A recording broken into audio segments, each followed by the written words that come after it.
Jocelyn Johnson. Really, really enjoyed talking with Jocelyn. What a great story. She started in aerospace engineering. Really cool story there. But she moved to nurse for 25 years, and oh my goodness, with mental illness patients. But the beginning of her story is diagnosed with cancer, uterine cancer, and then in 2015 reoccurrence again, and big.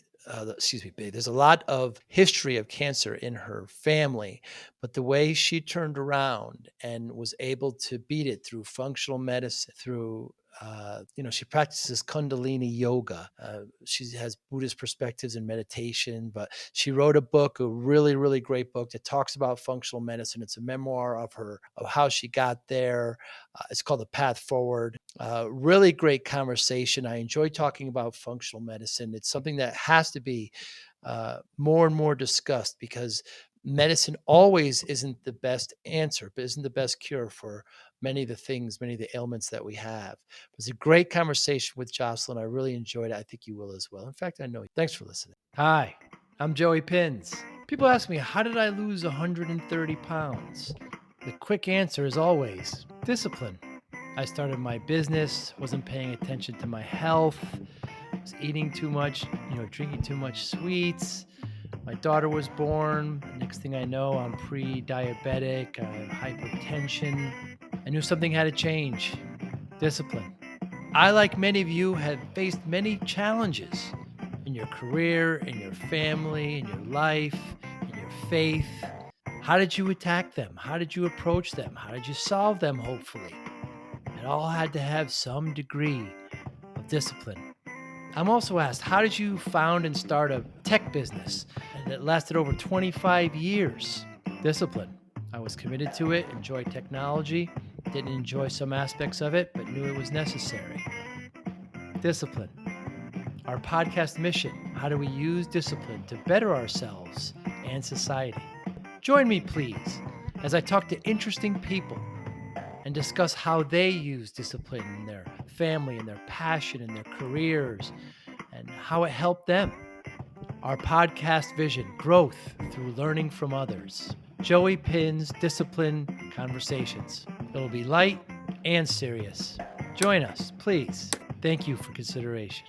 To you, Jocelyn Johnson, thank you so much for your time. This is wonderful. So tell me, you were disillusioned. You had kind of beat cancer, then you were kind of re-diagnosed, and then you got disillusioned by the radiation. How come? Okay. Well, first of all, thank you so much for having me. I really appreciate the opportunity to chat with you and share my story. I was disillusioned with the radiation because they were talking about full pelvic radiation, which means bathing all the organs in my lower abdomen with radiation. And there's the potential when that intervention is done to damage all kinds of stuff there. So I really had to give it some thought and make a decision based on the fact that what I knew about my cancer was that it was an early stage, early grade. So that was the choice I made. And I mean, this is God, it's like life or death, right? I mean, this is cancer. This is a serious thing. I mean, did you start it and then stop? How did you move forward with it? I decided to be really fierce in the interventions that I used instead. So I was immediately doing twice a day saunas and doing extra high temperature stuff to sweat a lot so that my body could throw off whatever chemicals might have been in it that were basically creating a happy place for cancer cells to thrive. We hear about this all the time, that certain chemicals have the potential to cause cancer. And turns out my ability detoxify certain chemicals was not that great. So I may have had a higher tendency than some people towards that. But I didn't know all that when I began. I was really fierce also about diet. I basically went down to eating no more than 50 grams of carbs a day and eating a lot of fiber, drinking a lot of water, really trying to flush my bowels and my uh, bladder to hydrate to do that. So really trying to fiercely detoxification uh, to detoxify, fiercely detoxify. That was the emphasis for about 2 months, and then I went to a raw foods program. So before in the very beginning, when I was first diagnosed, I had a CAT scan done because the doc wanted that. And the CAT scan did not show any major masses, as it could have if there was metastasis of large size. She wanted an MRI and a PET scan right away, and I decided to postpone that because I'd already made the decision to really give this alternative route a good uh, shot, really try that. So at the tail end of the period of time where I was doing this trial before I got the MRI and the PET scan, I went to a raw foods program and spent 2 weeks with the kind of raw foods cleansing and rejuvenating that happens in that kind of a program. So a lot of green smoothies with sprouts, a lot of really nutritious sprouts, and daily enemas, a lot of wheatgrass juice, Hmm. a lot of fermented cabbage juice. So really supercharging my digestion to really improve my digestional tract and to supply with really, really good nutrients. So when I did come back and I went and got the PET scan and the MRI, they didn't see anything. Hmm. So even the area in my vagina that had the recurrent tumor didn't show up on those screens. And the doctor in that first appointment, which was like 3 months after I was diagnosed with the reoccurrence, she thought she was going to see an enlargement in the tumor area, and it was smaller, and that was unexpected from her standpoint. At that point, was faced with the decision again: do I pursue radiation treatment? Because she did say she saw something, and I decided if it was smaller, things were moving in the right direction, and I could continue to try and see if I could make it totally reverse and be resolved. Of course, like you said, it's a serious thing, and because they're worried about it spread around my pelvis, I didn't really know, even if I was able to deal with what was in my vagina, whether it might have spread in the rest of my body. So it was a pretty intense period of years of being vigilant and going to regular appointments and kind of watching and waiting. Am I developing other Hmm. symptoms? Are my lymph nodes starting to swell? Am I having digestive problems? All the kinds of things that might have come up were the cancer building steam in my system and really spreading. But you had just beaten uterine. I don't know if beaten is the right word, but you have uterine cancer was out of your system, right? And you used traditional to beat that, and then in 2015 you were diagnosed with vaginal. Is that correct? The treatment that was recommended to me was a total hysterectomy, and they were saying that 90% of women are cured by that. So that's pretty good odds. Pretty good. I did that. I was careful with my diet. I was doing kind of emotional work to try to decrease my stress and really hoping that between that and I do a lot of yoga and meditation, that those kinds of things would keep me healthy. And then I had the reoccurrence vaginally. I love learning about you where you say you had a, before you got into nursing, we'll get into the moment, but you said you had a brief career in aerospace engineering. I don't know. Generally, that's a full career kind of gig, aerospace engineering. How did you have a brief one? Oh, it was only 4 years. Oh, I see. I see. And it just wasn't your calling?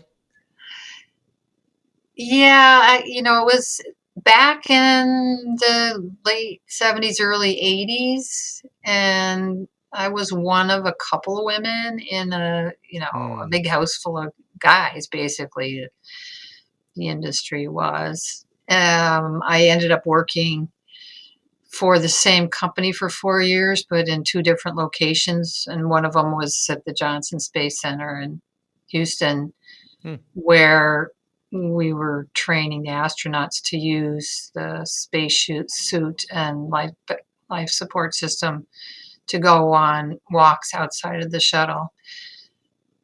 Now, I was involved in training the first Cool. astronauts on for the STS-1 mission. Hmm.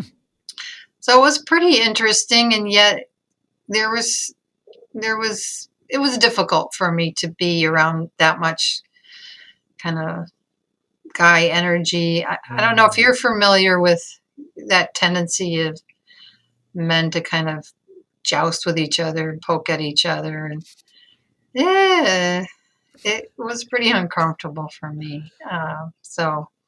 And I had that crisis that occurred in my life with my sister passing away. So it caused me to really rethink, is this what's important to me? So is this fulfilling me in the way that I feel like works for me in the long term? And I had to basically acknowledge that it wasn't. Hmm. I mean, I loved studying engineering, and I continued to have that kind of experimenting mindset, which is part of how I could say, okay, I'm going to create a plan and follow through with the steps of this plan and see if I can reverse the cancer. It was in part because I like to experiment in that kind of way. Hmm. Um, Experiment with yourself. Experiment with my health, Yes. certainly. Yeah, do I feel better when I eat this way or that way? Or Hmm. what's it like to go on a juice fast for 10 days? Or, for years I had been kind of playing around with stuff like that. And This your was body, I'm sorry. this was a big extension of all that. Certainly is. And, the problem with that is you've gotta kinda keep experimenting because what didn't bother me 10 years ago, some bothers me now as, you get older. So you gotta kinda it's a journey there, isn't it? Yeah, we all, if we're conscious of it, start developing this unique owner's manual, don't we? Mm. Mm. Just for ourselves. And then you embark on a 25-year you're mental health nurse? Yeah, I went back to school eventually and got an associate's in nursing, and then went on and got a master's in psychiatric nursing and worked in a bunch of different settings. I actually worked in hospice settings early in my nursing career until I graduated from the master's program that I went to at University of Massachusetts in Amherst. And then went into outpatient mental health, and never dull, let me tell you, never dull. Mm. Yeah. Mm. It gave me excuses to learn about lots of really interesting things. Oh, Without that, do you go into functional medicine? Do you do what you do now? I mean, was that a necessary I predecessor? I have retired from clinical practice at the end of uh, July in 2021, mainly to finish this book and see what comes of that. And this book, do you want me to show this book? Please, please. Yes, a path forward. Okay. Yep, this is my memoir of my experiences reversing my cancer. And I like to think of it as holistic because I venture into different levels of healing that happen, to us emotionally, mentally, spiritually. The way that adversity, like my health crisis, kind of throws you into self reflection and Mm. the desire to heal on a number of levels. At least that's what happened for me. I was pretty motivated by my fear, but I was also very motivated by the desire to survive this, to live and to thrive and to retire, Mhm. to have the opportunity to do other things. Yeah. Motivated by fear. At what point did you think that you're gonna write a book? Did somebody nudge you? Did somebody encourage you? Why write the book, Jocelyn?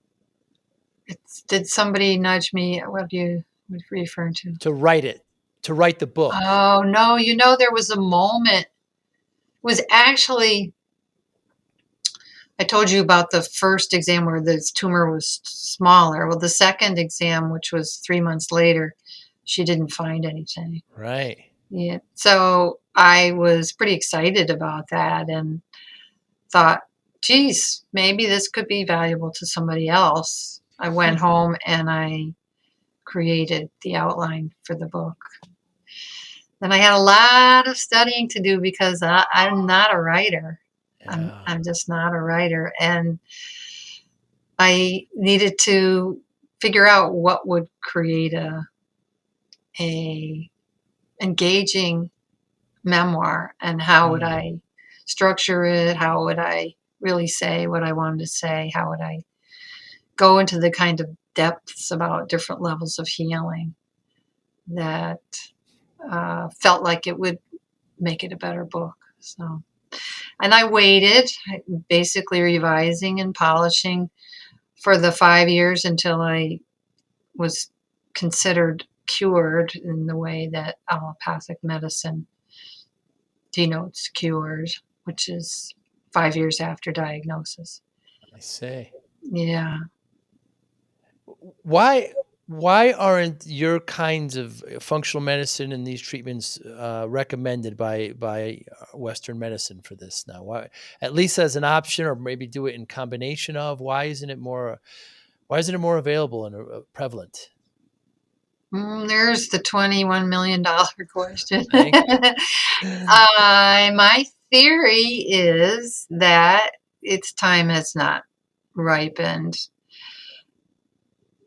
A lot of times, the status quo just gets perpetuated, and particularly with cancer care, a practitioner who's an alternative person has to be very careful Hmm. that they don't claim to be curing cancer because the FDA wants to see you using things that have been researched and validated for them.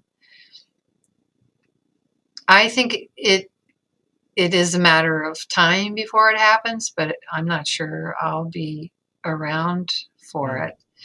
I certainly wish it were the case that toxin screens were done more readily when people were diagnosed with cancer, because I think that's an incredibly powerful place to start, is documenting the level of toxins in people's systems and really trying to reduce that. That I would think could go on in parallel to a conventional cancer treatment. I'm not familiar with toxin screens. Well, you may have heard in the news recently that Joe Biden authorized all vets to be able to get toxin screens Really? based on what happened, I think, to his son, who the supposition is that he developed his cancer because of the fumes from burn pits in Iraq. That's a good thing. Tox screens. There are specialists. There are naturopaths or chiropractors or MDs who decide to really specialize environmentally and do the screens. And oftentimes they have, the high potency saunas in their offices to Hmm. help people really start to detox. Because sweating, getting those toxins to come out through the skin is a whole different route. Some things will come out through the skin that won't come out through the bowel or urine or bladder. Mm. So that's one thing I think is important. The other thing that's really, in my case, I had suspicions that there was some kind of dysbiosis or infection imbalance in my vaginal cavity. Hmm. And that's another thing that could be tested for, but the whole protocol around doing that isn't developed. I found that out when I went to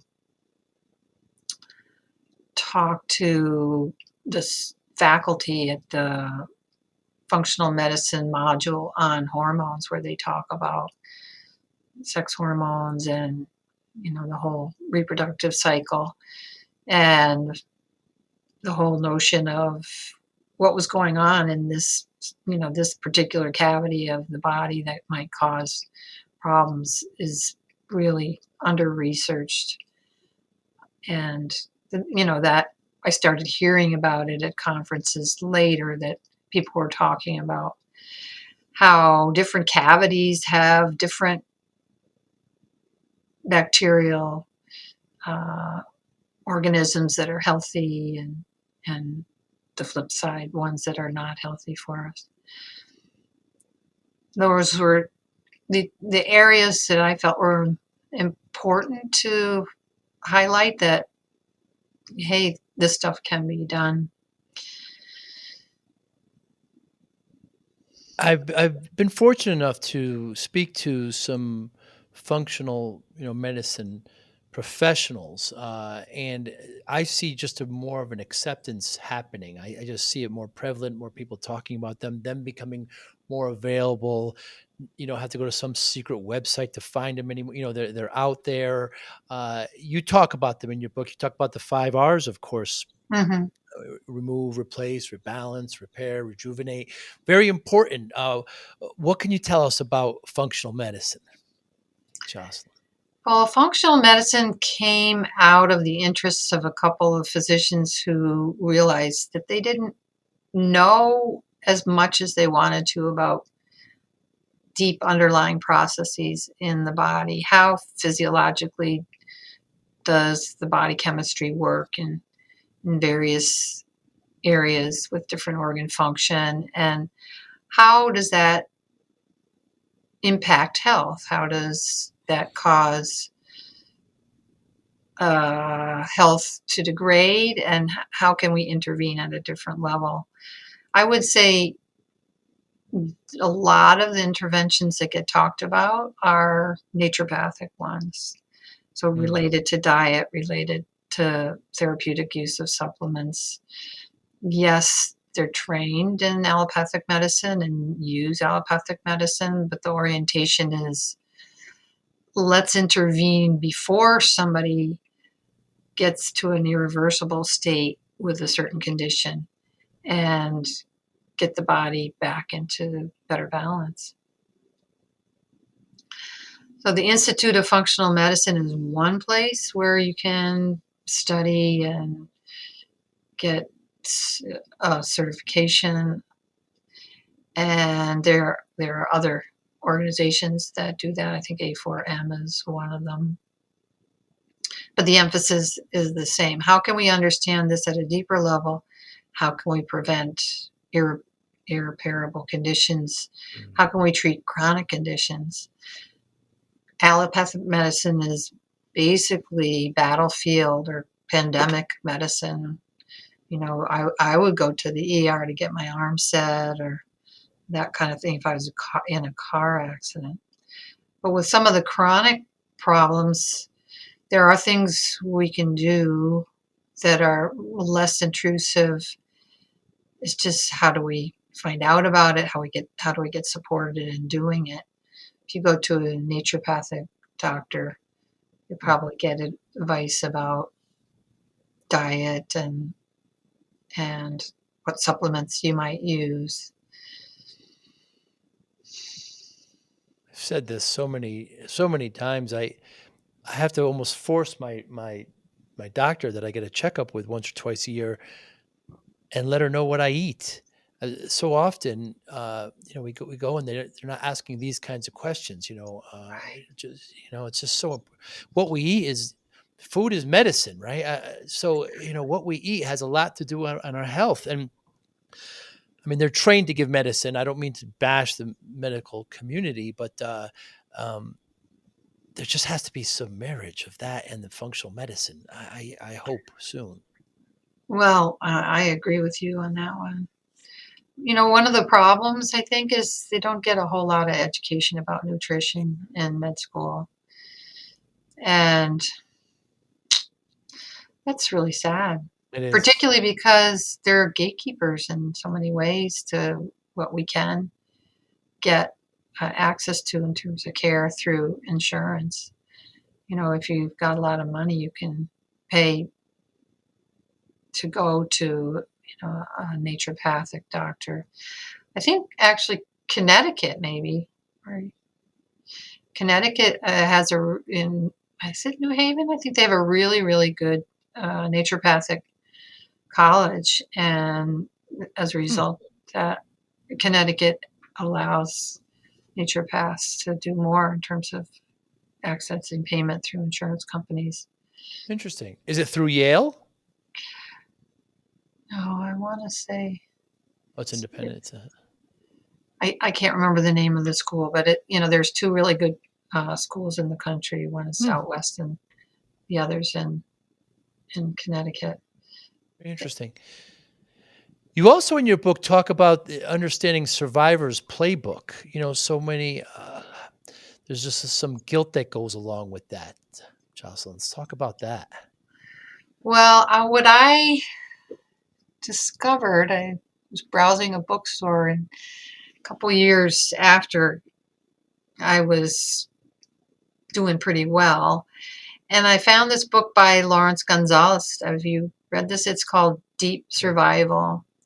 And what he does in this book is he interviews a number of people who've been through pretty dramatic situations where they had to be very resourceful in order to survive. So, getting shipwrecked and being lost at sea for 100 days, or plane goes down in the Andes and everybody dies, but one person Mm, walks out and survives getting bit by a shark. And this all these amazing stories. And what he noticed was there were certain things that these people did that really kept them going through the level of adversity they were experiencing. And as I read those things, I realized I had done every one of them mm, in the course of my survival. So it wasn't out in the wilderness getting lost. It was really dealing with the level of adversity and the amount of fear and the need to be very planful and the need to calm myself and the finding tools that kept me feeling grounded and able to use fear helpfully instead of just being driven crazy by it. those kinds of things help Mm. me kind of deepen my sense of spirituality and connection to everything. Hmm. Um, it was really affirming to read that and to realize without even I had gravitated to those very points he was talking about. It is wonderful when we get epiphanies like that, isn't it? Through however whatever means or ever whatever Yeah. avenue, when it arrives and you get a chill almost. It's and uh, and most don't do anything about it, but not you. You turn it into a book. You try to help others with it. Um, the whole writing process for you. You say it took 5 years. Well, I didn't want to publish anything before the end of 5 years. I felt like I was ready to search for an agent or a publisher. Then I couldn't find one. I ended Mm, up using a hybrid publisher and raising the money to pay for those services. And that way I had a really skilled editor, and I think the book is better for it. mm, But leading up to that, I read a lot of memoirs, and I really made use of The Art of Memoir by Mary Karr, which is a mm, great book that talks about the whole process of setting it down on paper, dates, times, incidences, and then deepening it, mm, finding your unique voice, and deepening your description of the experiences so people can really drop into it with you and experience the emotions that you're describing. Uh, that was very enriching for me to go through that process and find that way of speaking about various tough things in my life. right. Is it tough to relive those things and commit them to paper? Some of it was, some of Mm. it was kind of provocative for people in my family too. Ah, Yeah, because my upbringing was, fraught with the kind of things that a lot of people experience. And yet, middle-aged lady, they're still bubbling up, there's still something to deal with. There's still resolution to be found or a layer deeper to take in and really work with to try to let the suffering go. mm. Um, You practice a yoga that I'm unfamiliar with, and I'm gonna try to pronounce it, but it's Kundalini? Kundalini yoga. I started yoga when I was in college back in the 70s just because it seemed to be something that helped me calm down and be able to Mm, focus better in college. And practiced hatha yoga for years and years, but I couldn't ever really settle and meditate because my mind was just kind of all over the place and would quickly launch into self criticism, and it felt pretty counterproductive. So I never was a particularly good meditator. And when I found Kundalini yoga, it was different in that the kind of meditation that is often practiced there is using mantras. A lot of the mantras come out of the Sikh tradition, Sikh sacred writings. And there's something about music for me in particular, not everybody. Some people can settle right down meditating on something visual like a candle. But for me, sound is what does it. That whole repeating the mantra, you're coming back to the same vibrations. It's like you're pushing a swing. It swings back and you're pushing a swing. And that helped to settle my thoughts into the background instead of the foreground. The mantra was more in the foreground. I loved it so much I decided to study Kundalini yoga. It's often more aerobic than regular Hmm. asana yoga, and their their the meditations often include the mantra, but also what you're doing with your eyes, what you're doing with your hands, what you're doing with your body position. It may be moving while you're meditating. Well, it's a pretty interesting style of yoga and different. And without that practice, you wouldn't have been able to, or it would have been more difficult to get into meditation and Buddhist perspectives, consciousness, etc. Yes, having that practice trained me to realize when my thinking was being too dominant and I Hmm. needed to shift focus and try to rein in that kind of cyclical thinking thing that was my tendency, kind of ruminating on the same stuff that never gets resolved. And Jocelyn, through all of that, I mean, through this meditation, through this, your practice of yoga, I don't want to say it was easy, but it was less difficult to make those dramatic kind of life changes to beat cancer in the way you did. Fair assessment? Well, when I took the teacher training, the habit was instilled that when you commit to do something, you do it every day. Mm. It's like you don't want to break the link in the chain, which is something that James Clear talks about in Atomic Habits. You don't want to break the link in the chain. So I would commit to do a meditation, and if I really liked the meditation, I would go beyond the recommended 40 days. I might go to 90 days or 120 days or even longer. And having a practice where commitment to something for consecutive days for a period of time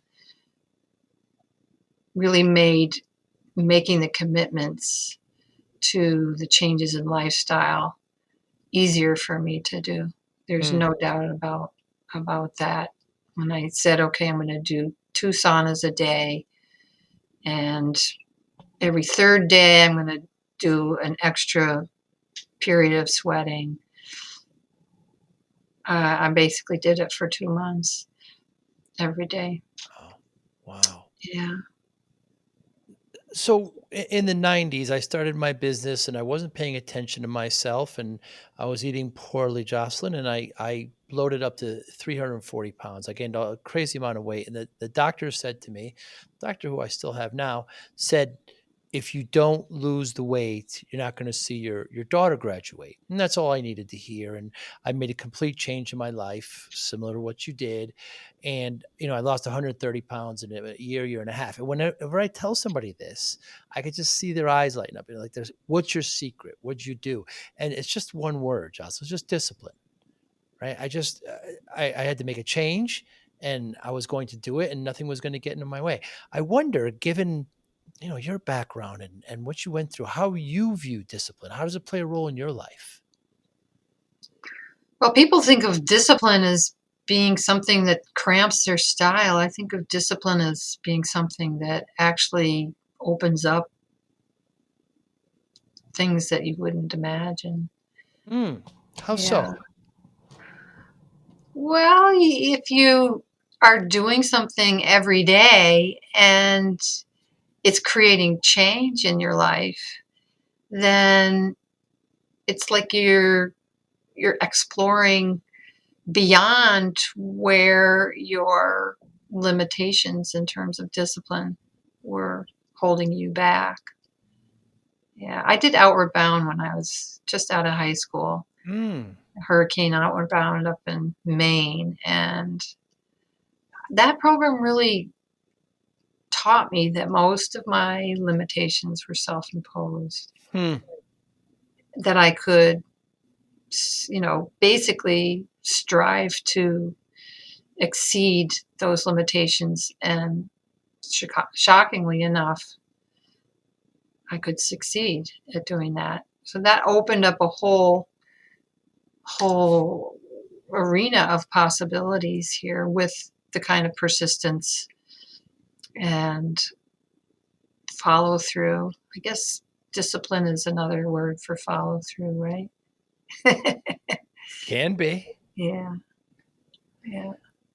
I love how you prefaced it by saying discipline is viewed by many as cramps your style, when in fact it's the complete opposite. It opens you up. That's your perception of it. That's wonderful, unique. Yeah. Don't you find you get curious when you decide to do something, you fall into that, you're not struggling anymore, the back and forth, will I today, won't I today? Maybe I'll do it later. All that kind of stuff. When that all drops away, and there's like an open view of, okay, what's going to happen now? Yeah. You know, for you, okay, the body is changing. Right. Yeah. Right. I don't know if it's true, but I always hear it's an Asian character. Maybe it's Chinese, but the for crisis, but one little change turns it into opportunity. Mm, Right, one slight change to the character, so I guess it's along these same lines. right, right, right. Well, certainly I never would have signed up for the cancer I Right. had, right? Yes. Oh, yeah, yeah. So Yeah. you have the choice. Are you going to rise to the challenge? It's funny because I remember thinking to myself when I was pre-hypertensive, Jocelyn. I was pre-diabetic. I mean, it Mm, was very mm, close. The doctor put me on all this medication, and I remember thinking to myself, "I did this to me, and I'm mm. gonna get myself out." In your case, you didn't do it to you. It was put upon you, and then you took another route to get there. It's fascinating what happens to us. Yeah, I was definitely shocked because Mm, being a yogi and right. having a cranky system, I was already eating pretty well. I had great air filter in my house, water filter, great water, all these things that I was doing to take care of my health. And then lo and behold, Mm. this happened, and okay, we gotta rise to it and adapt as best as possible. I don't think I'll ever go back to some of the ways I was eating before. It's You probably found that too, that after a while you become very content with the ways that your lifestyle has shifted. Yeah, absolutely. The biggest being sugar. The American public's addicted to sugar. It's in everything, and the less you eat, the less you crave. It's very natural. Did you feel Mm. that your body betrayed you at any point? Yeah, I didn't spend a whole lot of time there. Hmm. I was kind of shocked and all, but I basically had to say, okay, this is what you got, kid. I say. Yeah. Hmm. Good for you, Yeah, Jocelyn. Sorry. it just Sorry. that was getting in the way of me making a plan. I Mm. suppose any big health crisis comes along and we can be faced with the Kubler-Ross stages of grieving, right? And, you know, the anger, the denial, the bargaining, all that kind of stuff. Hmm. The final one is acceptance. Right. And, you know, I, I felt like I had to blast through to acceptance Hmm. and get on with what I was going to do to try to heal um, pretty quickly.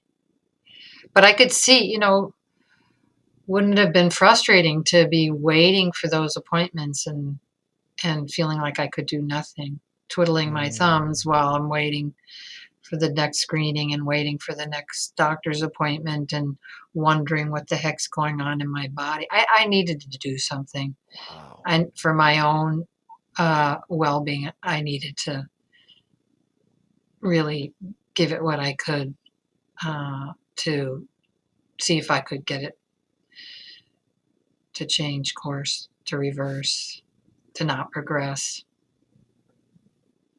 So I was lucky in terms of having the curiosity to have studied so much about functional medicine and about the human body through nursing beforehand. I was kind of uniquely resourced for this. Mm. Mm. Yeah, Almost prepared. yeah, yeah. And Hmm. then, I wanted to very much honor my family members, the ones who had died of cancer. My sister, who was only 24 when she died of leukemia, and my dad, who died of prostate cancer, my mom, who died of lymphoma and melanoma. Wow. Wow. Yeah, so with a family history like that, Yeah. what was I doing thinking there was no chance of it happening to me, you know? Mm. Yeah, yeah. Hmm. Jocelyn Johnson, what motivates you? What motivates me? I like to learn. I like to grow. I like to have a creative edge. Hmm. I like to pursue the interests that occur to me, whether it's about the human brain or about certain spiritual things. That's important to me. Hmm. And how do you measure success? How do I measure success? I don't know that I have a big scale for that. Like, I'm going to sell 1 million books, or I'm going to travel to Europe and spend 6 months there, that kind of thing. I think it's more, do I have a certain level of contentment? Do I feel like I'm spending my time wisely? Do I get enough time in nature, kind of bathed in beauty? Mhm. Do I get enough time in those really uplifting mental states that can happen when you're in gratitude, when you're kind of letting yourself go in the midst of a song? Or, yeah, can I be playful? Can I bring joy to other people? Can I move through sorrows gracefully? Mm. Those kinds of things. You've got a playfulness to you and just, such positive energy, Jocelyn, and, um, I really enjoy it. I thank you so much for your time today. How can we get in touch with you? Your book's on Amazon? Right. I have a website, jocelynjohnsonauthor.com. You can email me there at JOCE. Whoops. You can email me Somebody there emailing you. at JOC at jocelynjohnsonauthor.com. Those are good ways. And we That will would be put those in great. the show Love to notes, hear absolutely. from whoever would like to speak to me. And yeah, this is the book. This is Yep. my baby. It takes so much time. People, yeah, I don't know if people appreciate the process. It's incredible what it does, what it takes. Well, I hope it reaches a lot of people. I think that it's uplifting, and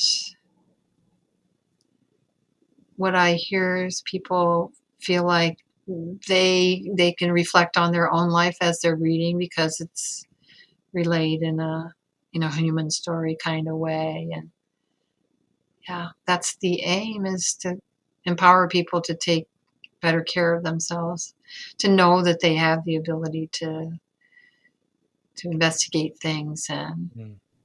make changes that foster that well-being.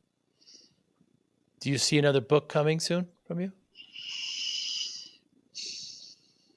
I've thought about some kind of uh, a manual that helps people walk through Hmm. their own explorations and decision making and Hmm. mastering a certain level of commitment or discipline to things that they would like to change. In my private practice before I retired, I was working with people using functional medicine as an alternative to prescription medicine for mental health issues if they wanted to. One of the things, excuse me, one of the things I noticed was we could discover something about a person's health, and 6 to 9 months later, they'd come back with the same complaint, and I'd say, "So, how's it going with not eating wheat?" And, "Oh, I forgot about that." So this whole quality of Mm. taking the learning in deeply about your own organism, your own well being, and being able to hold that and move from there as opposed to falling back. Mm. You know, I would think that something like a workbook or a manual where you make note of it, you can go back and refer to it, you can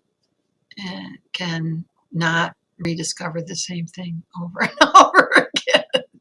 Well, you mentioned it when we first talked. We talked. You said you make our own user's manual, right? Yeah, yeah. Yeah, not a bad idea at all, and it continues to grow. I mean, things happen, and we can't stop the birthdays coming every year. Jocelyn. There's only one alternative, and it's not very good. So, thank you so Mm. much for your time. I really appreciate it. If I'm in the UMass area, we'll be sure to get a cup of coffee. I thank you Oh, so much that'd for be your time. great. Yeah. Yeah, I really appreciate your time. You be well. You too. Thank you so much, Joe. Take good care. Thank you for listening and/or viewing Joey Pin's Discipline Conversations. Please share this episode with one or two of your friends who you think may benefit from the episode.